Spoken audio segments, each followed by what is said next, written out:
प्रश्न क्रमांक 2 माननीय सभ्य श्री हेतिका शर्मा।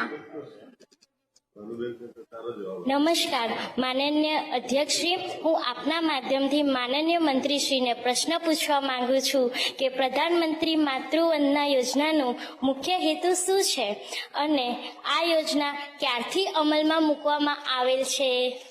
माननीय मंत्री श्री।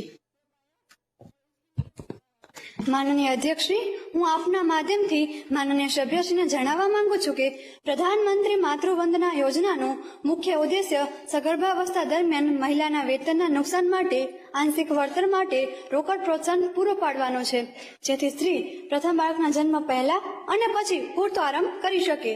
આ ઉપરાંત સગર્ભા સ્ત્રીઓ અને સ્તનપાન કરાવતી માતાઓમાં સ્વાસ્થ્યવર્ધક વર્તનને સુધારવા માટેનો પણ ઉદ્દેશ્ય તેમાં રહેલો છે। આ યોજના બીજા બાળક માટે વધારાના રોકડ પ્રોત્સાહન પ્રદાન કરીને દીકરીઓ પ્રત્યેના સકારાત્મક વર્તણૂક લક્ષી પરિવર્તનને પ્રોત્સાહન આપવાનો પણ પ્રયાસ કરે છે। ભારત સરકાર દ્વારા 1 જાન્યુઆરી 2017 થી પ્રધાનમંત્રી માતૃવંદના યોજનાનું દેશના તમામ જિલ્લાઓમાં અમલીકરણ કરવામાં આવી રહેલ છે।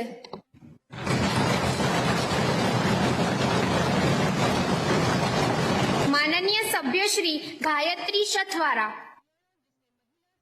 माननीय अध्यक्ष श्री, हूँ आपना माध्यमथी माननीय मंत्री श्री ने प्रश्न करवा मांगु छूं के प्रधानमंत्री मातृवंदना योजना में कया प्रकारनी सहाय आपवामां आवे छे?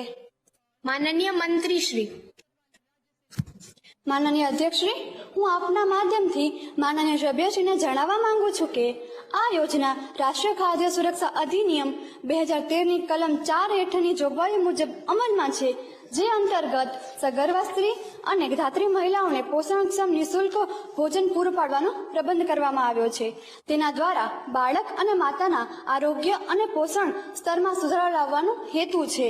આ યોજના હેઠળ સગર્ભાવસ્થા તથા પ્રસૂતિ દરમિયાન ₹5000ની સહાય 2 હપ્તામાં લાભાર્થીને તેમના બેંક अथवा पोस्ट खाता मार्फते डीबीटी थी चूकववामां आवे छे। प्रथम हप्तो ₹3000 जे सगर्भावस्थानी नोंधणी અને 6 मास दरमियान ओछामां ओછી एक वखत आरोग्य तपास कराववाथी અને બીજો હપ્તો ₹2000 જે બાળકના જન્મની નોંધણી તથા 14 અઠવાડિયા સુધીની પ્રથમ તબક્કાની આપવા પાત્ર રસી અપાઈ ગયા બાદ એક જ હપ્તામાં ચૂકવવામાં આવે છે। आ उपरांत बीजू बाळक जो दीकरी होय तो लाभार्थीने ₹6000ની सहाय बाळकना जन्मनी नोंधणी तथा 14 अठवाडिया सुधीनी प्रथम तबक्कानी आपवा पात्र रसी अपाई गया बाद एक જ હપ્તામાં ચૂકવવામાં આવે છે।